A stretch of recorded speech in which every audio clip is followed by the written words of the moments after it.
부활하신 주님께서 여러 차례 제자들에게 나타나셨습니다. 우리 주님은 하나님을 믿지 않는 사람들에게는 한 번도 나타나신 적이 없습니다. 원수 같은 대제사장이나 또 십자가에 매달은 빌라도에게 나타나신 적이 없습니다. 또 예수님의 옆구리를 창으로 찔렀던 십자가에 못 박았던 그러한 군사들에게도 주님께서 나타나시지 않았습니다. 주님은 이렇게 거룩한 그 부활의 그 모습을 그런 망나니 같은 그런 사람들에게 나타난 적이 없죠. 예수 그리스도의 부활은 거룩한 사건이지 무슨 재미있으라고 일어난 것도 아니고 또 원수 같은 사람들 앞에 나 이렇게 살아났다 이런 거를 보여주려고 부활하신 것도 아니죠. 부활하신 그런 주님을 만나본 제자들은 사실 주님을 더 보고 싶어하고 계속 주님과 함께 싶어 해야 될 것 같은데 우리가 성경을 보면 주님이 나타나실 때마다 오히려 이 제자들이 대면대면하고 꼭 우리에게 나타나셔야 되겠는가 이런 생각을 하는 것처럼 보여지는 그런 장면들이 많이 있습니다. 전혀 이해성은 바뀌죠. 돌아가셨던 주님께서 부활하셨으면 축제를 벌려야 되는데 잔치하는 모습은 한 번도 성경에서 볼 수가 없습니다. 그것은 모든 사람들이 다 환영하지 않았다는 거죠. 주님의 재등장을 좋아할 사람이 없다는 거죠.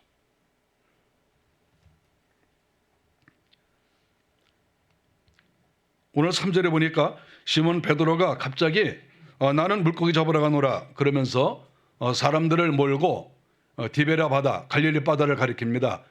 자기가 옛날에 고기 잡았던 그런 갈릴리 바다로 사람들과 함께 제자들이죠. 다 주님의 제자들인데 주님께 허락도 받지 않고 제자들 데리고 또 옛날로 돌아갔다.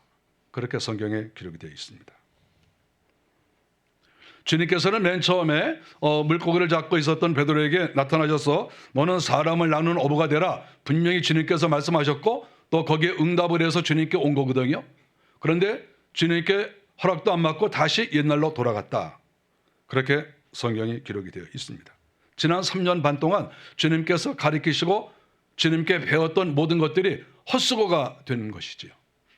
얼마나 주님께서 행하신 그 위대한 그런 일들을 눈으로 목격하고 또 자기도 배웠겠습니까? 천국에 대해서 수많은 그런 성경 말씀에 대해서 얼마나 많은 교훈을 받았습니까? 그런데 3년 반이 완전히 헛된 것이 되어버렸어요. 아무것도 아닌 것이 되어버렸죠. 그러니까 나는 물고기 잡으러 간다. 지금 주님이 부활하셔서 여기 왔다 갔다 하시고 또 한날의 신비한 것을 가르쳐 주시고 그러는데 그게 상관이 없는 거예요. 그냥 물고기 잡으러 간다. 그리고 자기 고향 땅으로 내려갔다. 이것이 성경에 이렇게 나와 있는 것이죠. 어떻게 보면은 우리 주님과 함께 거하면서 또 주님께 충성하겠다고 맹세를 해야 될 사람이 주님을 배신하고 이렇게 간 것이죠. 그리고 베드로가 가장 충성해야 될 사람이 가장 앞장서서 옛날로 돌아가는 그러한 모습을 여기서 보여주고 있습니다. 사실 베드로가 주님 앞에 나서기가 좀 부끄러운 면도 있지요. 왜냐하면 주님이 돌아가시기 전에 주님께서 네가 다 굴기 전에 나를 3번 부인하리라 이렇게 말씀하셨는데 베드로가 절대 그런 일 없습니다. 나는 주님 앞에 완전히 충성입니다. 이렇게 얘기를 했는데 나중에 결론적으로 주님을 3번 부인이나 했습니다. 그리고 주님을 저주까지 했죠. 이제 그런 전적이 있으니까 베드로가 주님이 이렇게 부활하셔서 여기저기 왔다 갔다 하시고 그러니까 마음이 이렇게 좋은 게 아니라 오히려 좀 불편했을 거라고 생각합니다. 주님의 부활을 여러분 제자들이 좋아했습니까? 좋아하진 않았어요. 불편하게 생각을 했습니다. 아마 이 베드로의 입장에서는 나는 이미 주님에게 신용 다 떨어지고 앞으로 출세길도 막히고 이런 생각을 이 베드로가 하지 않았을까 그런 생각을 해봐요. 우리가 인간이라면 그런 생각을 안 하겠습니까? 이미 이제 주님께 찍혔어. 요새 말로 말하면. 그러니까 소망이 없어 이제. 그런데 뭐 주님이 나타나셨는데 뭐 따라갈 일이 뭐가 있고 주님이 나타나셨는데 좋아할 일이 뭐가 있겠습니까? 이미 자기는 찍혔는데. 그러니까 그가 나는 물고기 잡으러 간다. 그리고 맨 앞장서서 주님을 따라야 될 사람이 맨 앞장서서 이제 옛날로 이제 돌아가게 되는 것이죠. 그것이 오늘 본문의 내용입니다. 놀라운 것은 이 베드로가 이렇게 옛날로 돌아가는데 또 동조자들이 생긴 겁니다. 성경에 보니까 무려 다 함께 7명이나 된 거죠. 베드로를 위시해서 7명이 돌아간 거죠. 제자들의 그 숫자가 12명인데 1명 죽고 11명인데 4명 빼놓고 7명 따라갔어요. 베드로의 영향력이 그렇게 큰 거죠. 만일에 베드로가 영향력이 없으면 뭐 잘 가세요 뭐 그랬을 텐데 뭐 우르르 다 따라간 거죠. 우리는 따라다니는 걸 보면 그 사람의 영향력을 알 수가 있는 거예요. 베드로한테는 이렇게 6명이 따라다녔다 하는 것을 성경이 가르쳐주고 있습니다. 요한은 제가 이 요한복음을 보면서 상당히 요한의 심리가 궁금했어요. 베드로가 이렇게 앞장서서 갔다 이렇게 얘기를 해놓고, 근데 그 다음 사람 이름, 이제 그 다음에 따라가는 사람 이름을 여기다 기록을 해놨는데 성경이 보니까 디두모라 하는 도마다 이렇게 도마의 이름을 딱 밝혀놨어요. 이 사람이 제일 먼저 따라갔다 이렇게 한 것이죠. 근데 이분에 대해서 이 요한은 이 도마에 대해서 감정이 별로 안 좋은 것 같아요. 왜냐하면 그 바로 앞에 20장에서도 주님께서 도마가 없었을 때 나타나지 않았습니까? 그랬을 때 나중에 주님이 나타나셨다. 그러니까 도마가 뭐라고 그랬습니까? 내가 주님의 그 손에 그 못자국을 내가 보고 거기다 손가락 넣어보고 주님의 옆구리를 내가 보고 그리고 거기다 손가락 넣어보지 않고는 나는 못 믿겠다. 이런 말을 했어요. 도마가. 그런 말을 못 들었어요. 여러분 같으면 친하면 써줍니까? 이렇습니까? 우리가 이것이 성령께서 기록하셨다는 것을 우리는 믿어요. 그러나 성령께서는 항상 그 사람을 통해서 일하시는 거예요. 이 세상 역사가 그런 거예요. 그랬을 때 요한이 이 성경을 기록을 했는데 구태여 베드로가 이렇게 했다, 앞장섰다, 요거까지는 좀 모르겠어요. 근데 그 다음에 도마, 또 사람들이 잘 못 알아들을까 봐 디두모라 하는 도마 이렇게 몰라볼까 봐 또 요거까지 또 싹 써가지고 신분을 딱 밝혀놓는 거예요. 이게 아주 짓궂은 거 아니겠어요? 여러분 그런 생각이 안 들어요? 그러니까 1번 타자, 2번 타자가 다 예수님에 대해서 부정적으로 말한 사람이고 찍힌 사람들이에요. 이거 가만히 성경을 보세요. 찍힌 사람 아닙니까? 주님도 뭐 찍었는지 안 찍었는지는 모르지만 요한이 기록한 성경에 의하면 그렇게 됐다 이거예요. 요한은 그렇게 썼어요. 어쨌든 1번 타자, 2번 타자가 다 이 주님 앞에 좀 문제가 있는 그런 사람인 것이고 다른 사람들도 좀 비판을 할 수 있는 그런 요지가 여기에 있다 하는 것을 발견을 할 수가 있습니다. 어쨌든 자신의 수치가 크기 때문에 예수님이 나타나실 때마다 반갑게 맞이하는 것이 아니라 아이고 또 나타날까 봐 걱정이 되고 나 그냥 물고기 잡으러 갈래. 나 이제 예수님 안 볼래. 이젠 끝이야. 이런 마음으로 그가 고향 땅으로 내려갔다. 이렇게 말합니다. 저는 요한이 기록한 그 다음 구절을 또 생각을 해봤습니다. 뭐라고 또 썼나? 누구를 또 들춰내려고 또 썼을까? 여러분 여기 갈릴리 간 거는 이건 좋은 게 아니잖아요. 이거 뭐 자랑거리입니까 이거? 자기 고향 땅에 가서 주님의 제자들이 나 물고기 잡으러 간다 그러는 게 자랑거리입니까? 이거 창피한 거잖아요. 그러니까 이 부끄러운 내용을 요한이 기록을 했을 때 어떤 마음으로 이것을 썼을까? 요한의 마음을 우리가 생각해 보는 거예요. 어떻게 썼을까? 그 다음 2절을 보니까 갈릴리 가나 사람 나다나엘과 또 나다나엘이 갈릴리 가나 사람 나다나엘. 근데 여러분 이 나다나엘이라는 예수님의 그 사도는 없습니다. 없죠. 나다나엘. 그러니까 이 나다나엘은 별명이에요. 여기에서 우리가 이 요한의 마음을 엿볼 수가 있는데 요한이 말이죠. 이 사람의 이름을 감춰준 거예요. 누구다 딱 12제자 이름을 딱 밝히는 것보다 별명을 살짝 넣어가지고 이름을 딱 이렇게 빼준 거죠. 별명을 딱 이렇게 넣은 거죠. 별명을. 왜 이름을 안 밝혀요? 여기서.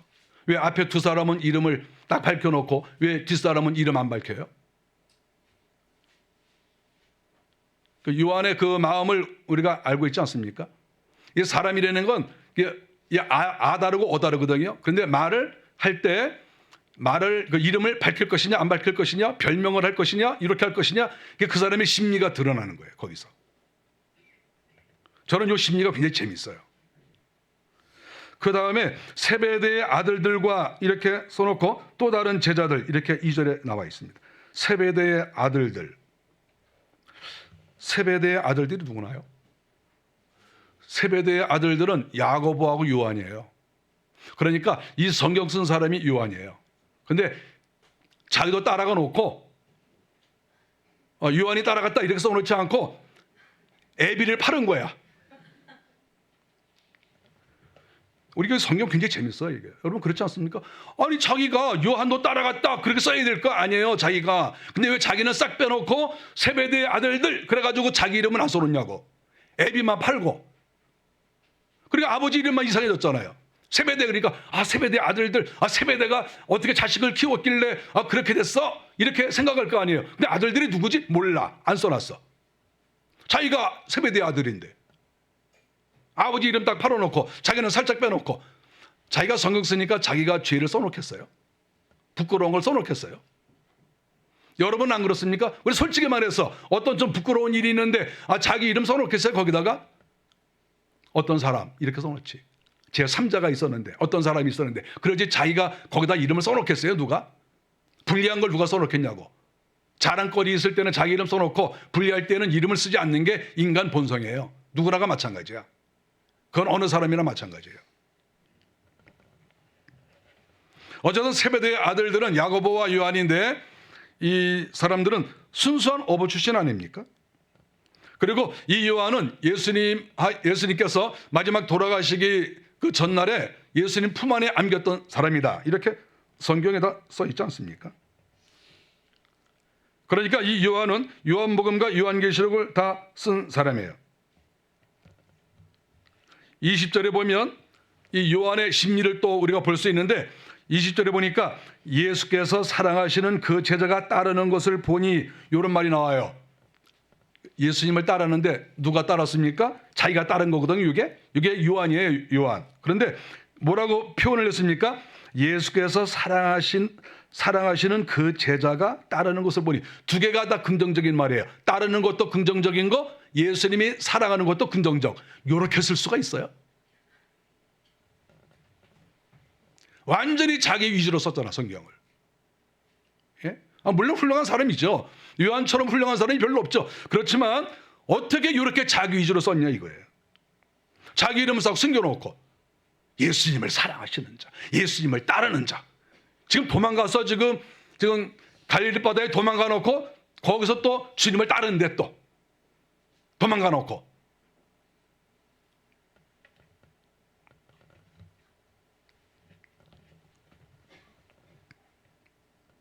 우리가 이러한 그 요한의 기록을 보면 베드로와 도마는 죽일 놈으로 만들어 놓고 자기는 아주 귀하고 훌륭한 사람으로 만들어 놓은 거예요. 지금 성경이. 솔직히 우리가 성경을 봐야죠. 이 말을 아주 교묘하게 한 거예요. 물론 거짓말은 아니에요. 이거 거짓말 하나도 없어요. 거짓말이 어디 있습니까? 다 진실이지. 문제는 진실인데 이게 다 자기 위주로 써놨다는 거예요. 진실인데. 거짓말은 없어. 사실은 사실이에요. 그런데 자기의 부정적인 것은 숨겨놨어.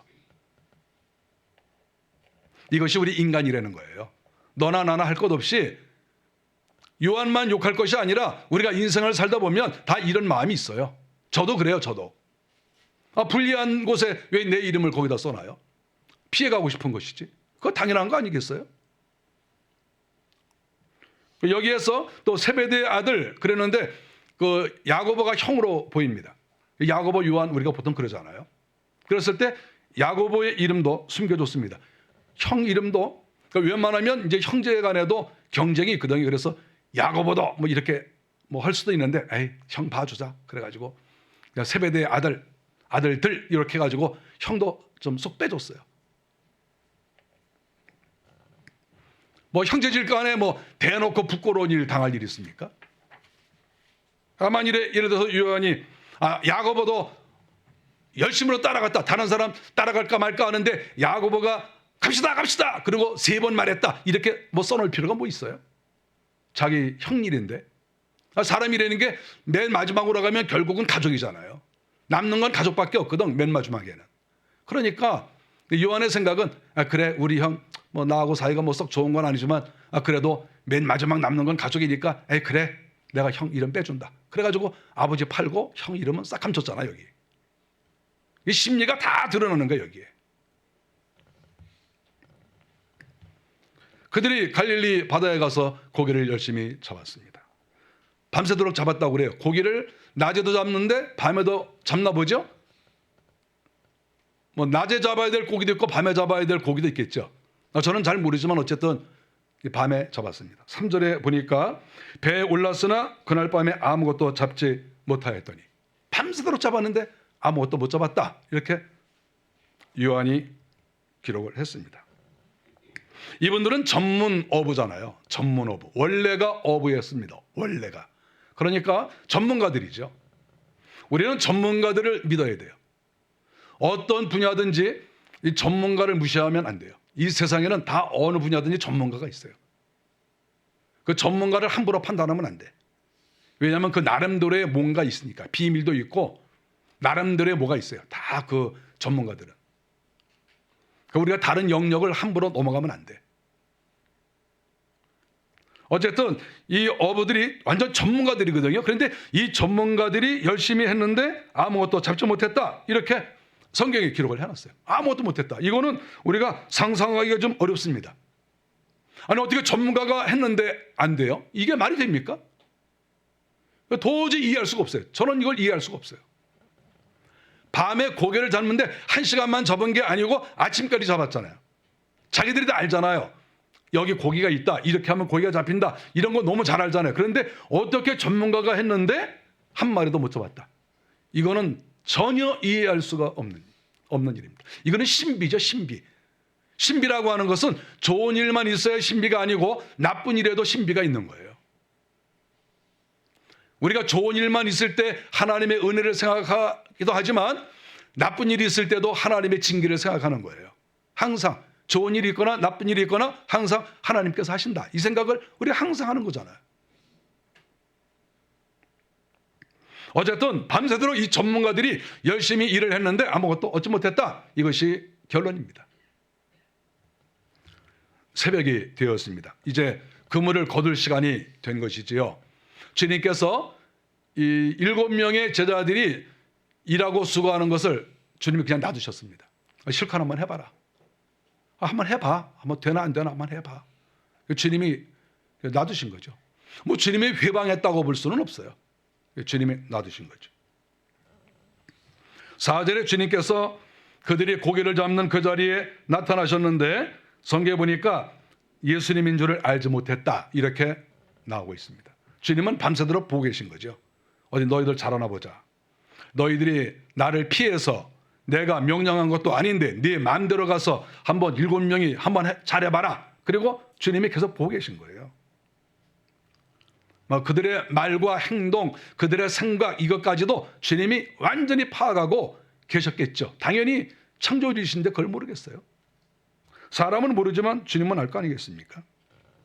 그런데 이들이 주님하고 대화할 때 그 나오는 3가지 단어가 있습니다. 다 부정적인 단어입니다. 3절에 보니까 아무것도 잡지 못했다라는 말이 나옵니다. 아무것도 잡지 못했다. 아무것도 못 잡았다. 이게 3절에 나오는 내용이고.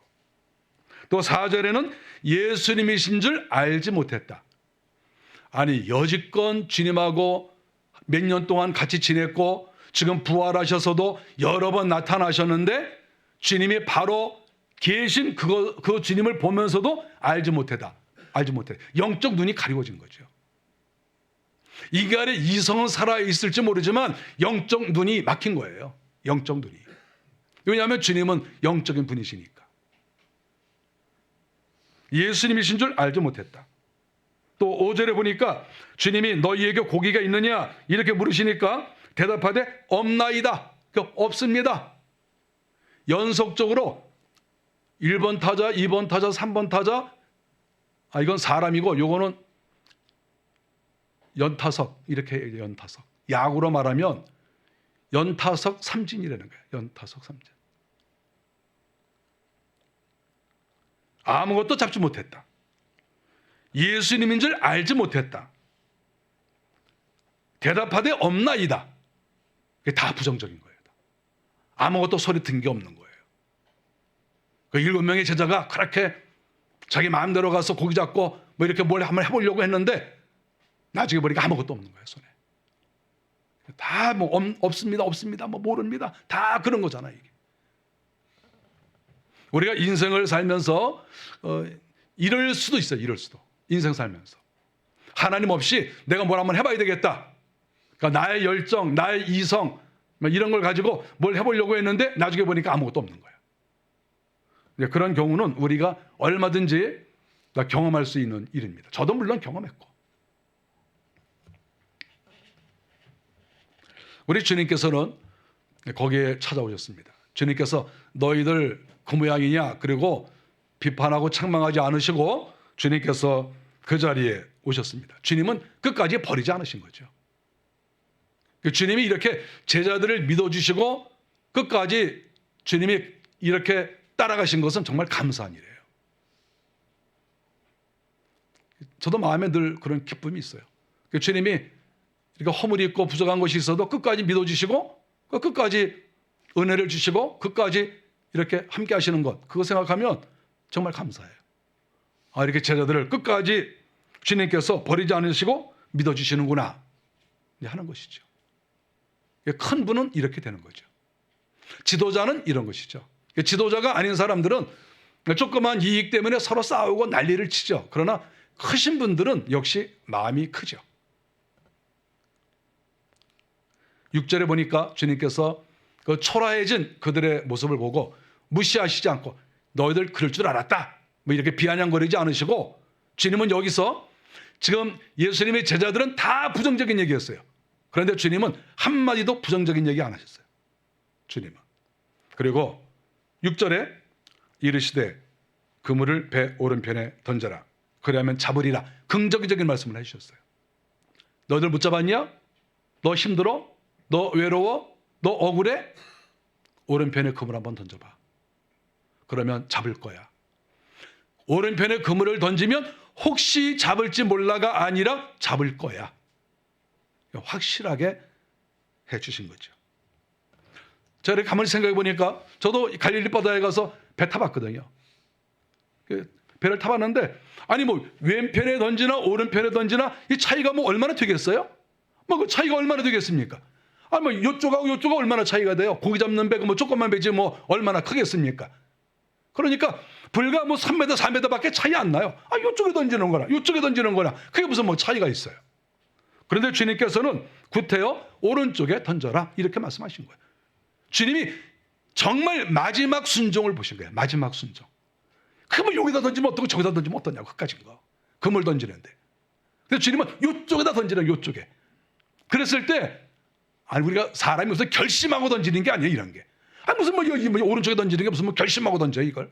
그냥 뭐 던지면 되는 거지. 무심결에 뭐 던지고 그러는 것이지.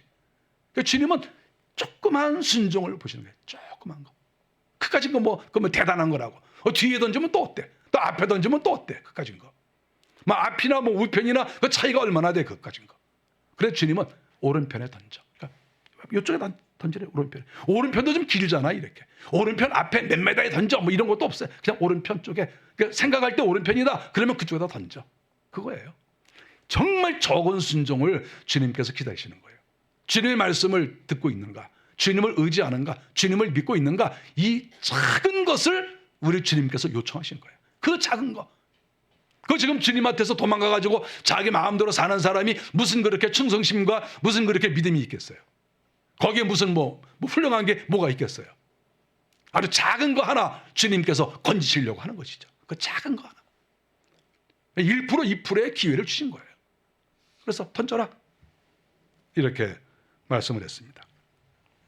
6절 보니까 이에 던졌더니 물고기가 많아 그물을 들 수 없더라. 근데 여기 보니까 이에 던졌더니 그랬을 때 이 설명이 좀 부족해요. 만일에 믿음으로 던졌으면 베드로가 믿음을 가지고 주여 알았나이다 감사합니다 그러면서 오른편으로 던졌다. 뭐가 이래야지 이게 믿음처럼 보이잖아 이게. 그런 수식어가 전혀 여기 발견되지 않습니다. 이건 무슨 뜻을 가리킵니까? 아직도 지금 이들은 예수님인지 잘 몰라요. 살짝 알 것 같아요. 살짝. 한 1%, 2%? 혹시 주님 아닌가? 이런 생각이 살짝 나는 거죠. 아주 적은 믿음에 아주 적은 순종. 정말 적은 거예요. 정말 적은 거예요. 그래서 그러니까 이거 여기서 표현할 때 이에 던졌더니 그러니까 여기 뭐 믿음이라는 말도 안 나오고 충성이라는 말도 안 나오고 뭐 이런 게 수식어가 없어요. 그냥 오른편에 던져라. 그러니까 밤새도록 고기 잡다가 정신이 없어가지고 띵 해가지고 누구세요? 오른편에 던져라. 예? 오른편? 이렇게 던진가 이렇게. 여기 믿음이 있어요? 없습니까? 믿음이 있어요? 없어요? 무슨 믿음이에요 여기에? 여기 무슨 믿음이 있어? 이에 던졌다. 그랬는데 그냥 그 말 한마디 듣고 주님인지도 잘 모르고 살짝 이렇게 좀 알 것 같은 그 정도. 여기 믿음 별로 없어요. 그런데 어떨결에 순종을 했는데 고기가 많아서 그물을 들 수가 없다 그랬어요. 어떨결에 순종했는데. 예수를 믿는 거는 이런 거예요. 예수를 믿는 거는 우리가 엄청난 무슨 위대한 일을 해놔야만이 주님이 기뻐하시는 게 아니에요. 물론 그러면 그만큼 상급을 주시겠죠. 그런데 조그마한 순종, 조그마한 믿음, 거기에도 주님이 함께 하세요. 거기에도. 조그만 거에도. 고기를 들 수가 없다는 거야. 들 수가 없어. 어떻게 이런 일이 있을 수 있을까? 아니 고기가 왜 여기는 하나도 없고 앞에 던지고 여기도 던지고 여기 던지고 다 던져봤는데 고기가 없는데 왜 갑자기 던져라 그래서 딱 던졌는데 고기가 이만큼 잡혔냐고 왜? 이게 뭐 이게 뭐 이해가 됩니까? 여러분 이해가 되겠어요? 이해가 되시는 분? 이런 건 이게 어떻게 이해가 됩니까? 이게 이해 안 돼요. 이건 그냥 신비예요, 신비. 그러면 신비가 뭐겠습니까? 주님께서 이제 오른편에 금을 던져라. 그러니까 이제 이렇게 뭐 어지러워가지고 이렇게 잠오는 이래 뭐 이렇게 저 사람 누구야? 그러면서 주님 같기도 하고 막 이렇게 어질어질해가지고 딱 오른편에 던진 거예요. 그 주님이 딱 보고 오른편에 던졌네. 그러니까 주님께서 갈릴리 바다에 있는 고기들에게 고기들아, 그러니까 네 충성. 저 금으로 들어가. 네, 쫙 들어간 거야. 창조주가 그렇게 할 수 있습니까? 없습니까? 거기가 고기가 이렇게 고기 딱 몰려 있었기 때문에 주님이 거기다 던져라 그런 게 아니겠죠. 어떻게 고기만 몰려 있어요? 여기는 없고 뒤에도 없고 앞에도 없고 꼭 고기만 그렇게 고기가 있겠냐고. 그럴 리가 있겠어요? 이건 그럴 수가 없어요. 믿고 그물을 딱 던지니까 주님이 고기들은 그물 안으로 들어가라. 3,000마리만 들어가라. 숫자가 딱 셔가지고 1번이야 2번이야 쫙 3,000 딱 해가지고 딱 들어가요. 아니 몇 마리인지는 모르는데 그렇다 그거예요. 그래서 딱 그물에 딱 들어간 거야. 딱 건지니까 들 수가 없어요. 주님이 하시는 거예요. 주님이 이런 분인 거예요. 주님이. 사람이 아무리 노력해도 한 마리도 밤새도록 못 잡았는데 1시간도 안 돼가지고 그물이 찢어질 정도로 고기가 잡힌 거예요. 말씀 한마디 순종했더니. 제가 예수를 믿는 이유, 제가 하나님을 믿는 이유가 무엇인 줄 압니까? 확실해. 인간의 노력과 그 수고가 별것 아니라는 걸 날마다 체험해요. 저는 날마다 체험해요. 사람의 노력이 별거 아니구나. 우리가 힘써 애쓰고 수고하고 그런 것은 그저 노동의 대가만 받는 거구나. 노동의 대가를 받는 거하고 하나님께서 은혜를 주시는 거하고는 하늘과 땅 차이예요. 노동의 대가는 받아요. 그런데 하나님의 은혜를 주시는 거는 상상할 수가 없어요. 그 맛을 대부분은 못 봐. 왜냐하면 순종하지 않고 믿음이 없어서. 자기 마음대로 하니까. 그 은혜를 못 보는 거예요. 그 은혜를. 굉장히 작은 차이인 것 같지만 그 차이에 인생이 바뀌는 거예요. 그 작은 차이에. 정말 순종하느냐? 하나님의 뜻대로 살려고 하느냐? 요 작은 것에 인생이 완전히 나락으로 가느냐? 하나님께서 축복하시는 자리로 가느냐? 이게 결정이 되는 거예요. 여기서 물고기를 잡아준 일에 대해서 제가 생각을 한번 해봤습니다. 저는 마음속으로 주님, 주님도 좀 버리고 이 사람들이 7명씩이나 지금 때로 몰려가지고 저기 고기 잡으러 간다고 지금 고향에 나가는데 주님께서 뭐 먼 거리를 그렇게 또 오셔가지고 또 주님이 또 뭐 밤새도록 또 고기 잡는 거 지켜보시고 또 고기까지 잡게 해주시고 주님 뭐 그럴 필요가 뭐가 있어요. 사실 저는 그렇게 기도해봤어요. 주님 뭐 그럴 필요가 또 뭐 있어요. 근데 주님께서는 사소한 그러한 우리 제자들의 욕구도 주님이 들어주시는 거예요. 지금 고기 잡는 게 중요한 일 아닙니다. 여러분 이거 고기 잡는 게 중요해요? 아무도 중요한 거 없어요. 그래서 주님께서 은혜를 베푸시는 거예요. 그 작은 욕구잖아요. 작은 욕구. 뭐 그것도 못 들어주세요, 주님이. 우리가 커다란 계획이 있잖아요. 하나님 앞에 충성한다. 주의 나라를 위해서 일한다. 이런 것은 어떻게 보면 커다란 그러한 어떤 대전제라고도 볼 수 있잖아요. 커다란 목표. 그런데 주님께서는 인간의 사소한 욕구, 작은 거잖아요. 물고기 그까진 거 뭐 한 번 물고기 못 잡았는데 그 뭐 넘어가면 어떻겠어요? 우리 주님이 야 고소하다 그럴 수도 있잖아요. 그 주님이 고소하다 그러지 않으셨어요. 주님이 고기를 잡게 하셔서 그들의 마음을 위로해 주시는 이런 자그마한 은혜를 주님은 베풀어 주신 거죠. 그 우리 인생들의 소소한 그러한 어떤 목표, 소소한 기다림, 소소한 어떠한 마음의 소원 이런 것까지도 주님께서 기억을 하신다는 거죠. 주님이 그거 고기 못 잡게 하셨으면 뭐 누가 뭘 할 거예요. 자기들이 못 잡은 거지. 그래서 주님이 그거를 잡게 하신 것은 그들의 마음을 다 알아주신 것입니다. 또한 여기에서 그들은 예수 그리스도의 능력과 신비를 체험하는 것이죠.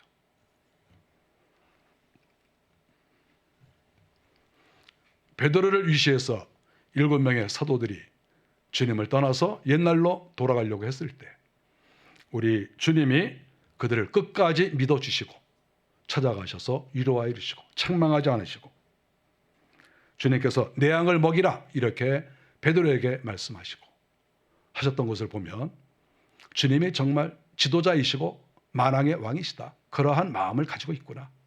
이제 그런 것들을 알 수가 있습니다. 주님은 과격한 방법으로 그들을 돌이키지 아니하시고 은근한 방법으로 부드럽게 그들의 가는 길을 다시 되돌려 놓으셨다 하는 것을 여기서 발견할 수가 있죠. 어쨌든 여기에 나오는 베드로, 도마 그리고 또 나다나엘 그 외에 세베대의 두 아들 이런 분들은 나중에 주님 앞에 크게 충성한 사람들이 되었죠. 목숨을 바쳐서 순교도 한 사람이 되었고 주님께서 이들을 끝까지 믿어주셨기 때문에 결국은 이러한 충성된 사람들이 난 것이죠. 주님은 우리를 끝까지 믿어주실 것이라고 우리를 믿어야 됩니다. 우리가 인생을 살면서 실수할 때가 많아요. 또 죄질 때도 많고 허물도 많고 이 세상에 여기서 빠져나갈 사람이 누가 있겠어요? 없어요. 다 허물과 부정한 게 많아요. 그런데 주님은 끝까지 믿어주시는 거죠. 끝까지 믿어주시고 내 양을 먹여라. 나를 위해서 일하라. 이렇게 말씀하시는 거예요.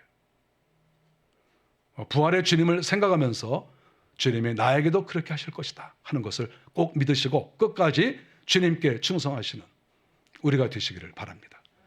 기도하겠습니다.